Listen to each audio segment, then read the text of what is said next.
Bueno, creo que ya se puede ver entonces la pantalla. Bien, sigamos. Ya se está grabando también la sesión. El delito de lesiones vamos a encontrar en esta estructura, en su tipo penal básico, la siguiente redacción.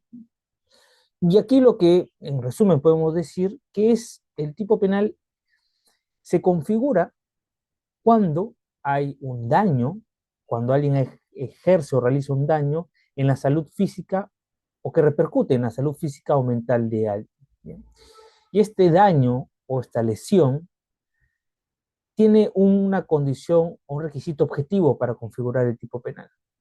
Y es, en este caso, que exista la necesidad de un tratamiento médico para sanar la herida, para sanar el daño, para curar eh, la consecuencia física causada, o en todo caso para sanar la consecuencia psicológica o ese daño mental que se ha causado.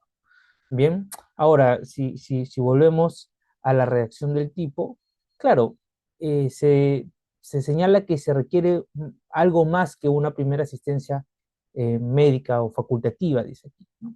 Pero luego se señala que ese algo más debe ser un tratamiento médico o quirúrgico. Entenderíamos que una serie de sesiones psiquiátricas calza bien en lo médico, quizá no tanto en lo psicológico, pero vamos en este caso a entender bajo el principio restrictivo o la interpretación restrictiva que tiene que hacer el tipo penal, que el juez va a tener algún desafío, ¿no?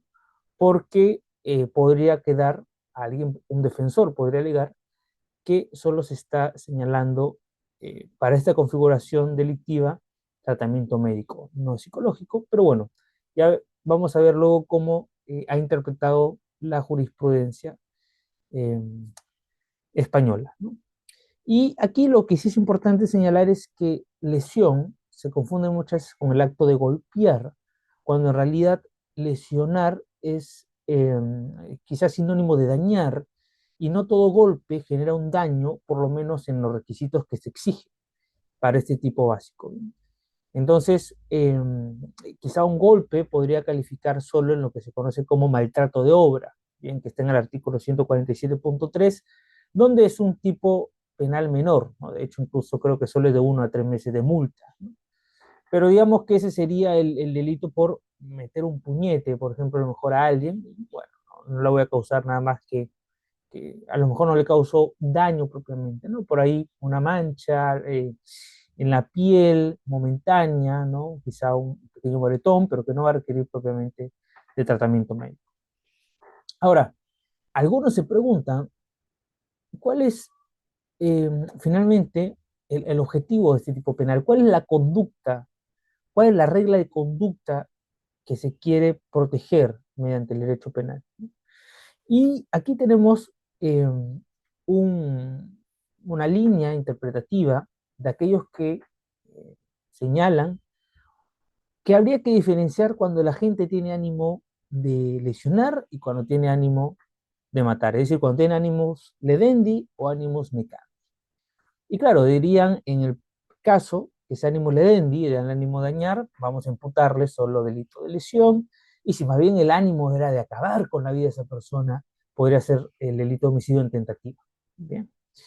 Ahora, yo lo que sugiero es que no hay que mirar la imputación o finalmente determinar la imputación a partir del resultado, sino que hay que atender a cuál es esa entidad o idoneidad de la acción que el sujeto ha organizado, está en capacidad de organizarse, de conducir, de controlar dicha acción, para ver si esos componentes son lo suficientemente idóneos para generar únicamente una lesión o si el riesgo penalmente prohibido ya es lo suficientemente idóneo para comprometer la vida de la persona. Por ejemplo, creería yo que quien utiliza un arma de fuego no estaría causando probablemente lesionar a alguien. Habrá que ver luego el contexto, ¿no?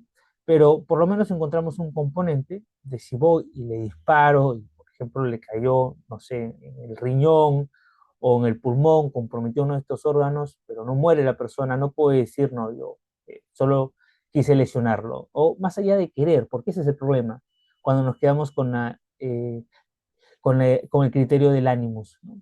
Que no, yo no quise, no, es que en realidad hay que ver si ya el introducir una pistola, un arma de fuego, genera un riesgo penalmente prohibido que supera o que es lo suficientemente idóneo ya no solo para comprometer la salud físico-mental del sujeto pasivo, sino también la vida. Y claro, una situación límite, y donde además vemos que esta diferencia de los ánimos Nicandro y Ledendi podría resultar hoy por hoy ya superada, es el caso del homicidio preterintencional.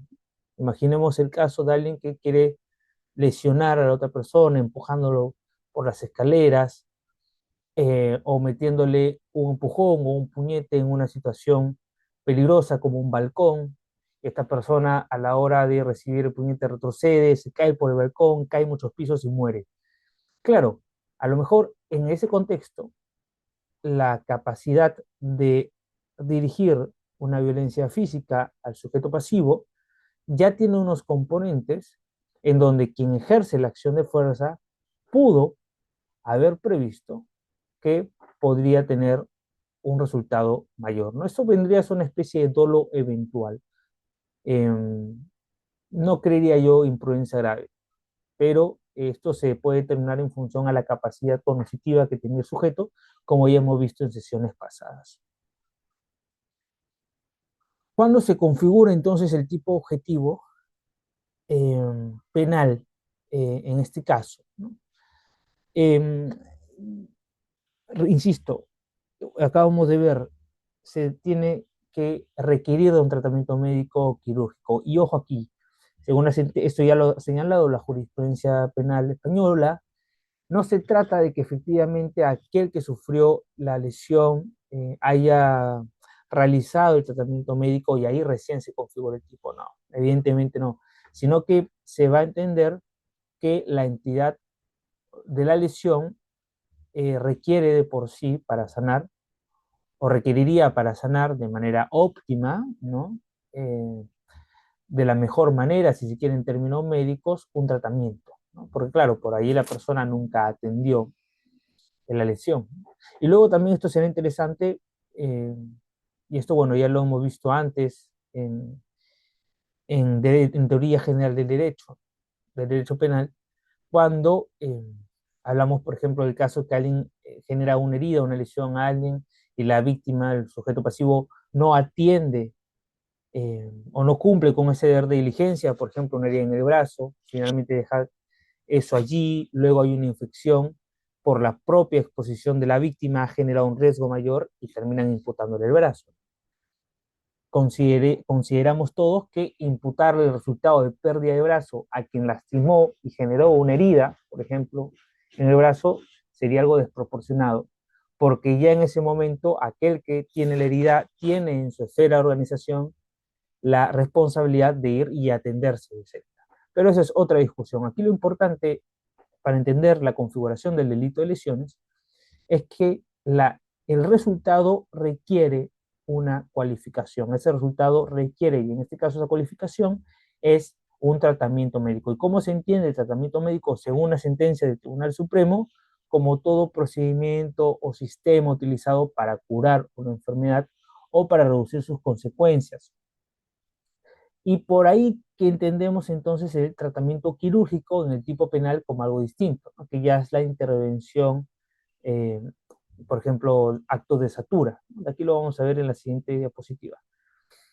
El punto aquí es que cuando no se requiera esta especie de tratamiento, que entiéndase como tal, por ejemplo, un control o pasos a seguir, donde no es suficiente a lo mejor una sola visita al médico, sino que hay que estar monitoreando, hay que estar controlando, hay que estar administrando medicamentos, etcétera. Vamos entonces a hablar de que la lesión tiene una cualificación por la cual el tipo penal objetivo, en este caso, se cumple, ¿no? Ya no sé si lo veremos acá, porque en realidad también están las lesiones por menos graves, que en realidad serían aquellas donde es suficiente una primera atención facultativa.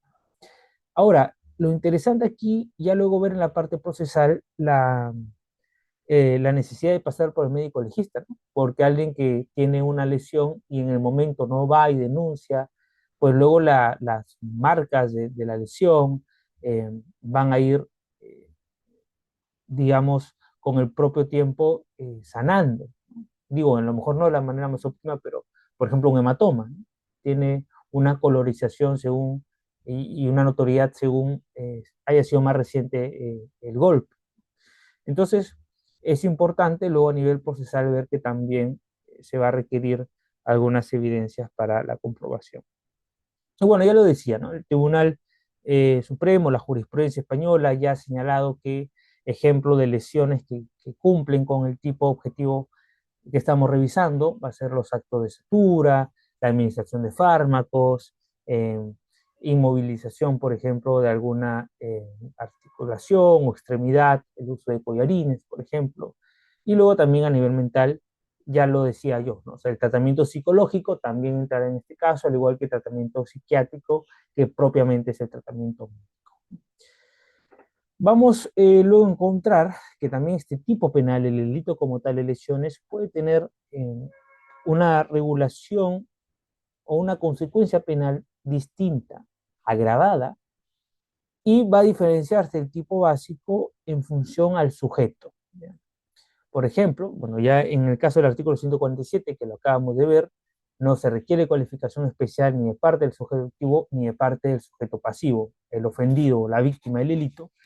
Y luego el artículo 148.3.4.5 nos habla ya de determinados delitos eh, que refieren una naturaleza particular en la situación personal, en algunos casos del sujeto, en otros casos del sujeto activo, en otros casos del sujeto pasivo y en otros casos de los dos. Por ejemplo, el artículo 148.3 solo señala que recibirá una sanción entre 5 hasta 5 años de cárcel, entre 2 a 5 años de cárcel, cuando la víctima, el sujeto pasivo, es o menor de 14 años o es una persona con discapacidad necesitada de especial protección. Esto último, el artículo 25 del Código Penal señala que debe ser entendida como aquella persona que no puede ejercer capacidad oral. Es decir, alguien que está en silla de ruedas, por ejemplo, o en cama, pero sí puede tener capacidad de ejercicio, toma decisiones, no entraría en este tipo. Pero va a tener el artículo 148.5 como especialmente vulnerable, siempre y cuando, siempre y cuando el sujeto activo también calce con que sea un autor que conviva con esta víctima. Ahora, el tipo penal no señala a un familiar, señala conviviente. Eh, por ejemplo, ¿no? Recibí a un primo por mi casa unos días, y claro, de pronto yo tengo una hermana que tiene una condición de estar en cama, es paralítica, no lo sé, tienen una discusión y la agrede. Y claro, mi hermana en esa situación no puede defenderse como alguien con sus capacidades al 100%, claro, pero él no convive conmigo, está ocasionalmente. A lo mejor el tipo penal no se le aplicaría a él, ¿no? Porque quizá esto está pensado sobre todo para aquellas, como vemos en el caso del homicidio, o que se conoce la alevosía doméstica, ¿no? Donde de alguna manera la situación de la agresión ocurre en un espacio donde la víctima o el ofendido no se lo esperaría. O en todo caso, pues es un tipo penal que muchos hablan como violencia familiar, pero la diferenciarían del artículo 148.4 cuando señalan que este es un tipo penal de violencia a la mujer. Yo en realidad no me gusta llamarlo como violencia a la mujer, porque el tipo penal subjetivo lo único que pide como cualificación especial eh, es que haya una relación de afectividad en el sujeto activo. Es decir, el sujeto activo que no tenga una relación de afectividad con la víctima, independientemente de que sea conviviente o no, eh, porque podría tener, por ejemplo, una relación de novios, pero no convivir, ahí sí va a calificar, pero alguien que no tenga esa relación de afectividad y use una fuerza para ejercer una violencia, que es una fuerza superior, física superior a una mujer, no calzaría, ¿no? Entonces no sería violencia a la mujer, por eso prefiero no llamarle de esa manera. Y luego hay cierta doctrina que señala que la cualificación del sujeto activo siempre va a tener que ser la de un hombre. Yo no lo creería así, porque hoy por hoy tenemos cada vez más una teoría desarrollada con respecto a los géneros. En España además esto está bastante desarrollado o avanzado. Eh, Aquí básicamente es una regla que en todo caso habría que revisar con mayor cuidado. Pero bueno, en estos casos igual todos reciben la misma sanción. Y luego tenemos también con la misma sanción penal, pero en estos casos el tipo penal es agravado por la acción, ya no por el tipo de sujeto pasivo o activo. Aquí vamos a tener que es en función a la acción, ¿no? Y esto podrá ser según el medio empleado, según el modo en el que se realiza esta acción. El medio empleado en la acción, pues bueno, yo aquí soy crítico igual con algunas sentencias del Tribunal Supremo, ya antiguas también, ¿no? Cierto es el paso. Pero claro, que sea arma de fuego, por ejemplo, eh, las consideradas dentro del tipo penal agravado por la acción, pues en función, o sea, habrá que ver también cómo se usa ese arma de fuego, ¿no? Porque habrá que también, como ya he dicho antes, diferenciar eh, el caso del homicidio, que en el homicidio podría caer sin tentativa, con el caso de lesión. Pero bueno, finalmente eh, es una, es una crítica menor a la que le podríamos hacer al Código Penal como tal, porque el Código Penal como tal exige que el medio realizado o el medio o instrumento utilizado sea uno que represente un peligro para la salud o vida, o integridad física, mental de la víctima, ¿no? Y me parece que por lo menos la redacción ya es cuestionable en cuanto parece ser un criterio relativo, subjetivo, más que un criterio condición objetiva. Y eso creo que se traslada finalmente a la jurisprudencia, porque en la jurisprudencia tenemos, por ejemplo, que cumpliría con ser un instrumento peligroso para la víctima, un destornillador o un bate de béisbol o incluso un vehículo, ¿no? A motor, cuando probablemente estos sean eh, elementos, instrumentos que por sí, en sí mismos no son peligrosos para la vida de la salud. Es el empleo del mismo para generar la lesión lo que genera la configuración del tipo penal. Ahora, obviamente, sí, cuando la lesión se ha utilizado con armas blancas, ¿no? O por ejemplo aquí puños americanos, o incluso con armas de fuego, podría estar más justificada esta serie de ejemplos. Y luego por el modo, esto lo señala el Código Penal, aquí también, bueno, no encuentro problema, dice que cuando hay ensañamiento es, o alevosía. Ya hemos revisado este tipo de conducta cuando hemos revisado el homicidio, básicamente ensañamiento no es la frialdad de la gente, sino que ejerce una especial violencia, una violencia, eh, algunos dirían sanguinaria, ¿no?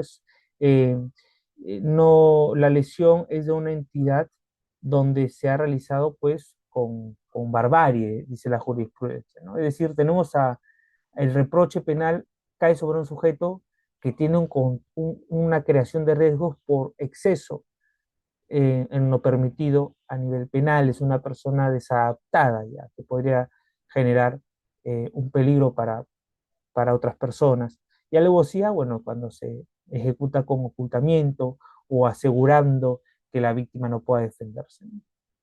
Y luego esos tipos penales, este tipo penal de lesiones puede ser agravado también por el resultado. Y aquí tenemos cuando ocurre una pérdida de función u otras afectaciones graves, ¿no? Y aquí entiéndase que la pérdida de función, eh, yo lo coloco así para tenerlo más claro, el Código Penal ya digrega distintos ejemplos o distintos casos, ¿no? Eh, y señala pues la pérdida o la inutilidad de un órgano o miembro principal. Pero si vamos a la interpretación de lo que es un órgano o miembro principal, finalmente la parte del cuerpo que cumple con una determinada función. Y por eso la pérdida esto lo ha señalado así el Tribunal Supremo, no solo se produce cuando ese miembro falta anatómicamente, ¿no? Sino cuando estando presente en el cuerpo, por ejemplo, imaginémonos aquel que tiene un ojo, pero que ya no tiene capacidad de ver ese ojo, ¿no? No necesariamente no tengo que tener el ojo como tal, puedo tenerlo, pero ya de manera inútil o de manera no funcional, configura también esa pérdida. Pero bueno, acá el tipo penal lo señala con mayor claridad cuando pone pérdida de un sentido, podemos hablar ahí de ese sentido, capacidad visual. Luego señala por casos de impotencia o esterilidad, ¿no? Esterilidad que en realidad hablamos de una afectación a la función reproductiva y sexual. Entonces, como ven, finalmente hablamos de cuando la lesión o el daño conlleve una pérdida de función del cuerpo humano bueno, sí, el cuerpo humano en general tendrá pues una pena, en este caso de 6 a 12 años. Y cuando tenga afectaciones graves como deformidad, ¿no? Yo creo que acá, y lo dice, bueno, la sentencia del Tribunal Supremo, tiene que haber una regularidad física visible y permanente que afea o desfigura y que debe recaer sobre la periferia del cuerpo. Quizá habrá que ver dónde queda esa cicatriz, ¿no? No sé, es un caso que tendrá que valorar el juez. A lo mejor una cicatriz en una zona muy oculta no genere como tal esa desfiguración. Figura, quizá ahí hay elementos de derecho civil personal, ¿no? La capacidad y la imagen en derecho civil de personas justamente está relacionado a la idea de la identidad, de la figura de uno, ¿no? Quizá por ahí habrá que interpretarse. Después la grave enfermedad somática, ¿no? Por ejemplo, el SIDA. Ha habido casos de personas que hurtan o hacen daño, por ejemplo, eh, usando jeringas infectadas con enfermedades peligrosas, ¿no? O a veces las mismas armas contundentes son pasadas por heces, por ejemplo, de animales para hacerlas más infecciosas las heridas. Entonces, habrá que evaluar también esos casos, y luego también las graves enfermedades psíquicas, ¿no? Acá había traído un caso, digamos, práctico para entender también cómo ha ido la jurisprudencia diferenciando, o en todo caso, determinando cuándo se configura o no eh, la lesión de un órgano que conlleva una pérdida de función.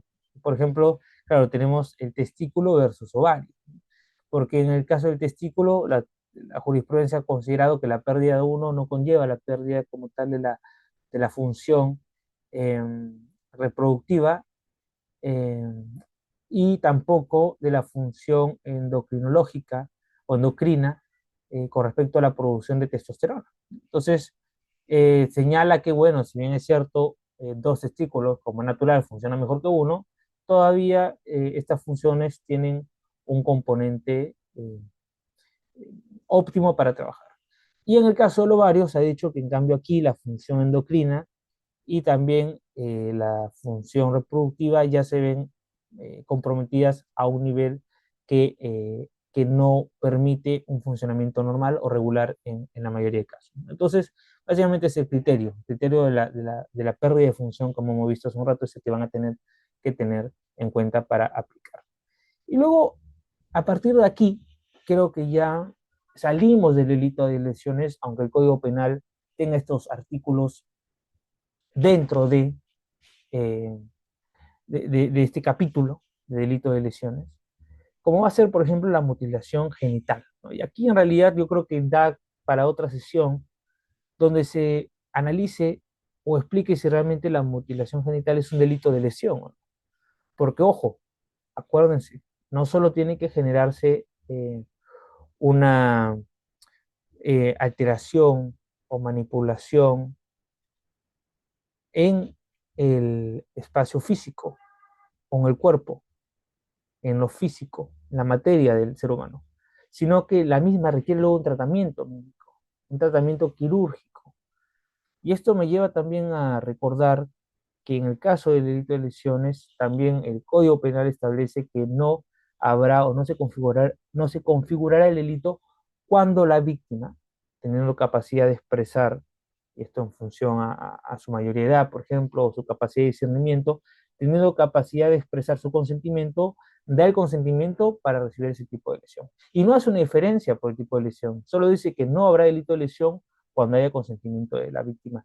Algo que creo yo vulneraría la protección del bien jurídico protegido. Podrían darse muchos casos eh, de acciones irregulares que comprometan la dignidad del ser humano y alguien, bueno, claro, dice que el consentimiento debe ser libre, expreso, claro, pero bueno, lo cierto es que creería yo que hay determinadas lesiones o daños que ni siquiera con consentimiento por la dignidad del ser humano deberían ser permitidas, pero bueno, esto como digo es un tema que aquí también da para discusión desde el punto de vista de la culpabilidad de la gente en cuanto al contexto cultural en donde realiza la acción eh, puede ser determinante para ver si hay reproche o no hay reproche penal. Pero bueno, lo cierto es que España, en conjunto a disposiciones tomadas con la Unión Europea, quiere eliminar determinadas acciones que así tengan origen cultural o religioso no se realicen ni en territorio español ni a alguien que luego adquiera la nacionalidad española.